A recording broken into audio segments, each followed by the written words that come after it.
What's up, YouTube? It's ZTAY, aka Lil Red. We got day 2 of free agency, starting off with SGA becoming the highest paid player in NBA history. SGA is going to be making $285 million for 4 years. It's an extension, so I'm going to kind of go fast on the extensions because we're here for free agency. Right after that news was announced, Yabusele agreed to a 2-year, $12 million contract with the New York Knicks, which is interesting because there was no rumors that the Knicks were interested in him, if I believe. And everybody thought he was going to go to the Spurs because he wanted to go play with his former teammate in France, Wemby. So the second one is a player option. So basically he's got a 1-year deal and he gets to decide if he wants to come back or not. But New York, Yabusele, I kind of like it. I like it. Then boom, the bomb of the morning. I didn't even go to sleep yet. I was still awake. 8 in the morning, Miles Turner agreed to a 4-year, $100 million deal with the Bucks.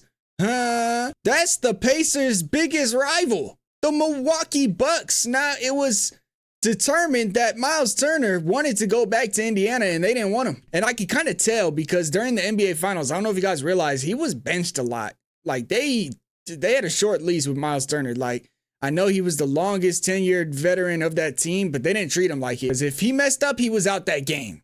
$107 million for 4 years is a lot for Miles Turner. He's going to be making $25 million a year plus. And the last year is a player option, so it's a 3-year deal, and then he gets to decide if he wants to come back or not.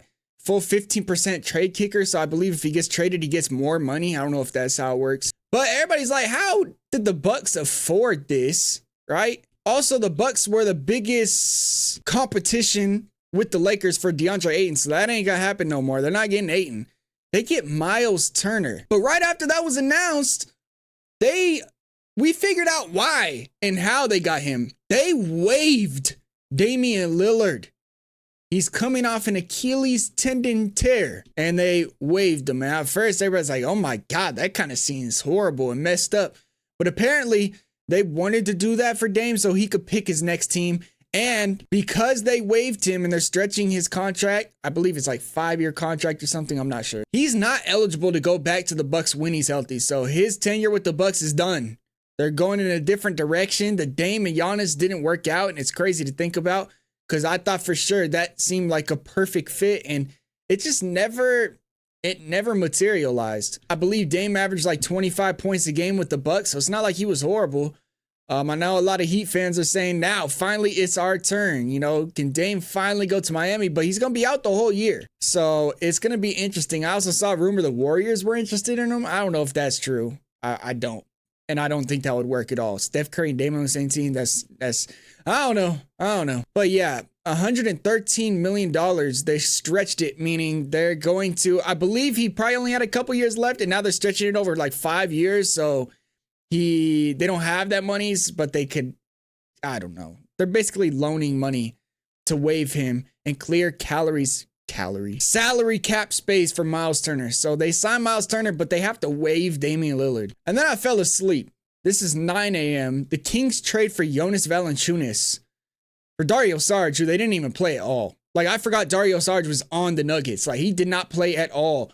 Jonas Valanciunas and Jokic on the same team is interesting because we've seen that DeAndre Jordan just cannot be that backup big. He don't got it. Now, they have Deron Holmes, and we never know what his potential is going to be because he didn't play last year. But Jonas Valanciunas is pretty similar to Jokic when it comes to his build. Like, they're the same size, and he tries to have the same play style as Jokic. It's just obviously nobody's Jokic. I think this is a W trade for the Nuggets. I don't know what the Kings are doing. Maybe they just wanted to get off his contract. That's the only thing that makes sense. But Dario Saric, man, he can't stay on a team. Gary Harris signed 2-year deal with the Bucks. Man, the Bucks are being active. So the Bucks go out and get another shooter because they re-signed Gary Trent the day before. And they go get Gary Harris. Now that the Magic have Desmond Bane, they no longer need Gary Harris. I guess that's their mindset. Bucks now are trading Pat Connaughton and 2 of their own 2nd-round picks to the Hornets for Micic. I like Micic. He makes a lot of mistakes, but at times, like, he shows he could be a really good point guard. The Bucks are just very active to start this day. They go get Miles Turner, waive Dame, sign Gary Harris, and then trade Pat Connaughton for Micic. Bucks being active, I don't necessarily know if these are like the craziest deals in the world, but we've seen that Milwaukee don't have the roster to put them over the top the last couple of years, and even though we thought they did, and now they're just retooling around Giannis. So Giannis obviously not getting traded. All those rumors were fake. They pair him up with Miles Turner. They still have Kyle Kuzma.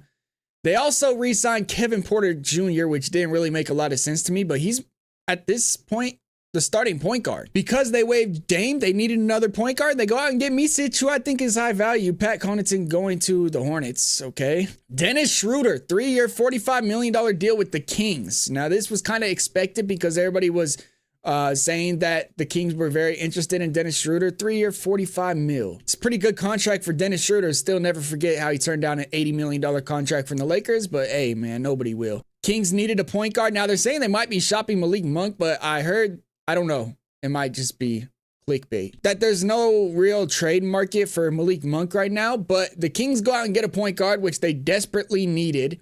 And there's still rumors that Russell Westbrook could sign with the Kings too. I guess they wanted Schroeder and Westbrook, so now they got their starting point guard. Dennis Schroeder had a really solid year last year, to be honest. So Kings, that's an upgrade.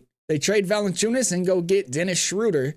And I guess Dario Saric. Jericho Sims 2-year deal with the Bucks. So the Bucks lost Brook Lopez. They went out and signed Miles Turner and Jericho Sims, who's a really young lob threat.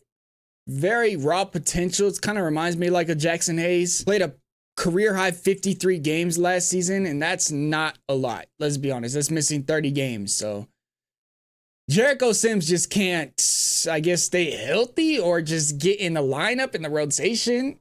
Very raw prospect, and they're not saying how much it's for. I don't know how much money there was. And then Mamu, the Spurs legend, is leaving. 2-year deal, $5 million with the Toronto Raptors, plus a second-year player option. So he's got 1 year, and then he gets to decide if he wants to go back to the Six. I know a lot of Spurs fans probably sad that Mamu is gone.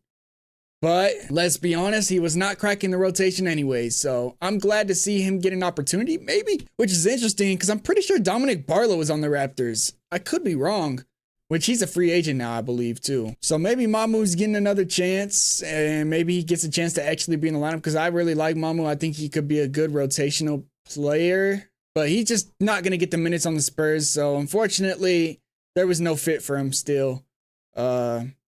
Bye to the Spurs legend. Jakob Poeltl contract extension for $104 million, bro. This is ridiculous. Do you guys think this is an overpay? He's making the same amount as Miles Turner. Okay. So he picked up his player option and then they signed him to an additional 3 years. Bro, he's making 20-something million dollars a year. Man, he's finessing the league. Josh Minott agrees to a 2-year, $5 million deal with the Celtics. I love this because Minott did not get the minutes he deserved in Minnesota. Like, in my opinion, he's better than Leonard Miller, which sometimes I feel like Miller would play over him. And he's definitely a player who could impact winning. He's a long wing who could slash at the rim and play good defense. I like this signing for the Celtics, even though I don't like the Celtics. But yeah, the Celtics probably not going to be contenders next year. Let's be honest, because it looks like they're going to lose Al Horford as well and Porzingis. The starting center looks like it's going to be Luka Garza. No disrespect to Luka Garza, but they pick up Luka Garza and Josh Minott, a couple ex-Timberwolves players who I believe were hidden gems on that Minnesota bench when there was a lot of them on that Minnesota bench, in my opinion. So I'm glad to see Josh Minott get a chance. Tim Hardaway agrees to a 1-year deal with the Denver Nuggets, man. Denver's kind of cooking. Denver is kind of cooking. They needed shooters badly, man. One of the worst shooting teams in the league. Now, their volume was probably the lowest in the league, to be honest, because they don't shoot a lot of threes, but that's because they didn't really have the shooters for it. When they lost Caldwell Pope, you know, their shooting kind of left. Michael Porter Jr. was kind of a disappointment, but they pick up Cam Johnson and Tim Hardaway Jr. They also get Jonas Valanciunas, and of course, they retain Bruce Brown. Denver Nuggets kind of cooking, and they should, man, because you cannot waste this Jokic prime because he's the best player in the world right now. So you add another shooter around Jokic. I don't know how much this deal is for. It's probably a vet min. But I think this is a great fit for Tim Hardaway. Clippers are waiving Drew Eubanks, and Eubanks plans to sign with the Sacramento Kings on a 1-year deal. The Kings are picking up Dario Saric and Drew Eubanks. I don't know what they're doing. But they got Dennis Schroder today, right? I don't know, man. I don't know. This is kind of big. Duncan Robinson is finally off the Heat, man. How many years have we been waiting to see him get traded because of that crazy contract that he had? He just never did because nobody wanted to take it on. So now he's a free agent. He got 3-year, $48 million, which is still not bad for Duncan Robinson. We've seen flashes, and I believe he was a big part of that championship run in 2023. And he's going to the Detroit Pistons.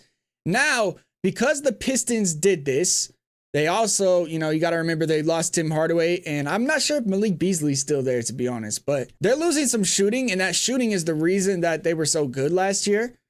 But it is a sign and trade. So Fontecchio is going to Miami. Fontecchio is basically the same exact player as Duncan Robinson, maybe just not as developed. So this kind of hurts the Pistons because they lost a shooter, but they gained a vet shooter. So the Miami don't lose Duncan Robinson for anything. It actually was a trade. Duncan Robinson finally got traded, but it was a sign and trade, and they weren't taking on that horrible contract. Although 3 years for $50 million for Duncan Robinson, hey man, look at Duncan getting paid. Tre Mann, 3-year, $24 million deal with the Hornets. So he re-signed with the Hornets. $24 million for 3 years is not a lot of money too. So Duncan Robinson is making more money than Tre Mann, right? No, never mind. Duncan was wait. Yeah, he is. This is a 3-year, $24 million. Man, this is kind of lowballing Tre. Because I like Tre Mann. They kind of got him on the low. They also got rid of Micic. So now the backup point guard room moves open for him. So I'm happy to see him get an opportunity. Most of these guys, I know some people might not know or not care about, but I'm more happy to see opportunity for some of these players because I believe these guys got potential. So a lot of today is, in my opinion, what I just said. A lot of players just getting a better opportunity to show why they belong in the NBA. And some of these teams just taking a chance when they have nothing to lose, like the Kings, the Hornets, I guess the Celtics. And then the Bucks also trying to go all in. I'm not gonna lie. But yeah, that's all the news today. It was kind of quiet. Lakers didn't make any signings today. DeAndre Ayton was spotted in an LA hat, and also, I don't know if this is true, but Rich Paul said 4 teams contacted him about a trade for LeBron. I just don't believe that. I don't believe a team would trade for LeBron. Now, I know some people saying, why would you not trade for LeBron? Because he's going to help your ticket revenue. Like, I'm going to be honest. Whatever team LeBron is on, they're going to sell tickets. They're going to make money. So I guess that's the only reason a team would trade for LeBron. Also, I believe that he's a good player still. But I don't know if this is real or not. Ty Jerome basically saying I was never presented with the opportunity of returning. Well, yeah, that's because they didn't have the money for you once they traded for Lonzo. All right, let's get back to this Ayton thing. DeAndre Ayton was seen wearing an LA hat on his new Instagram story. Now he's, I believe, in the Bahamas. But I don't know what he's doing, man. But basically, the only teams left for competition is the Warriors and the Pacers. Maybe the Celtics. Those are all competitive teams, I guess. But the best fit, bro, like, why would you not want to play with Luka Doncic, man? And I know it seems like I'm, like, desperate for DeAndre Ayton. And it's like, why do you want Ayton? He's a locker room cancer. He's shown that his effort is horrible sometimes. I know Suns fans have definitely seen that version of him. I know Portland fans have seen him just skip games because he didn't want to play. That ain't gonna happen in LA, bro. Especially when you have LeBron on your team. He's gonna be on your ass. You have Luka Doncic. You're gonna be playing the easiest role possible for his center. And this guy's a former #1 pick. Maybe he's got a high ego. I don't know. But anytime you get to get a talent like this, I'd take a chance on personality. I'm never the type of guy, never the type of fan to be like, I don't want that player because he's a locker room cancer and personality. I don't care about that, bro. If you could hoop, if you could, I don't know, in football, if you could play ball, like, I don't care about your personality, bro. Everybody else could deal with it. Like, I don't care if you're a diva. If you're good at the sport, we want you on our team. I don't get that. If I was a GM, I'd have 100 divas on my team and just let chaos happen. And then on the court, let them rock out. So yeah, there's that. Also, they're talking about the Lakers basically trying to trade for every center in the league. So basically the Lakers contacted about Nick Richards.